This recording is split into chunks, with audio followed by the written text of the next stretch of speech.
How to create a restore point in Windows 11. In today's tutorial, I'll show you how to create a restore point on Windows 11. If this helps you out, make sure to like the video and subscribe for more quick tutorials. First, press the Windows key and type restore point.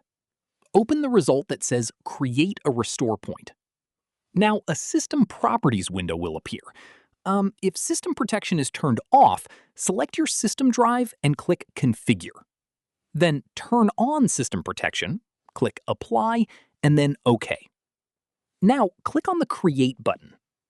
Give your restore point a name. It's best to use something like the current date or a short description, like before update. Once named, click Create again.